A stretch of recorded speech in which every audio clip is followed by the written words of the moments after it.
വിവാദങ്ങൾക്കൊടുവിൽ ADGP MR Ajith കുമാറിനെ ക്രമസമാധാന ചുമതലയിൽ നിന്ന് മാറ്റി. പോലീസ് ബറ്റാലിയന്റെ ചുമതലയിൽ തുടരും. പാർട്ടിയിൽ നിന്നും മുന്നണിയിൽ നിന്നും സമ്മർദ്ദം ശക്തമായതോടെയാണ് നടപടി. ക്രമസമാധാന ചുമതലയുള്ള ADGP MR അജിത് കുമാറിനെതിരെ DGPയുടെ നേതൃത്വത്തിലുള്ള പ്രത്യേക അന്വേഷണ സംഘം കഴിഞ്ഞ ദിവസമാണ് ആഭ്യന്തര സെക്രട്ടറിക്ക് റിപ്പോർട്ട് നൽകിയത്. MR അജിത് കുമാറിനെ ക്രമസമാധാന ചുമതലയിൽ നിന്ന് നീക്കുന്നത് സംബന്ധിച്ച് കഴിഞ്ഞ ദിവസം രാത്രി ഏറെ വൈകിയും ചർച്ചകൾ പുരോഗമിച്ചിരുന്നു.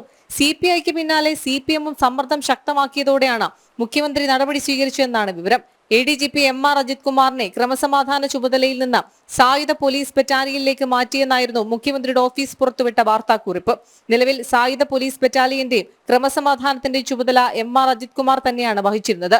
ഇതിൽ ക്രമസമാധാന ചുമതല ഒഴിവാക്കുക മാത്രമാണ് നിലവിൽ ചെയ്തത്. ADGPക്കെതിരെയുള്ള ശിക്ഷാ നടപടിയായി സ്ഥാനമാറ്റത്തെ കാണാനാകില്ല. പാർട്ടിയിലും മുന്നണിയിലും ഉയർന്ന വിമർശനങ്ങൾക്കും സമ്മർദ്ദത്തിനും തടയിടാനുള്ള നീക്കം മാത്രമാണ് ADGPയുടെ സ്ഥാനമാറ്റം. ജനം, തിരുവനന്തപുരം.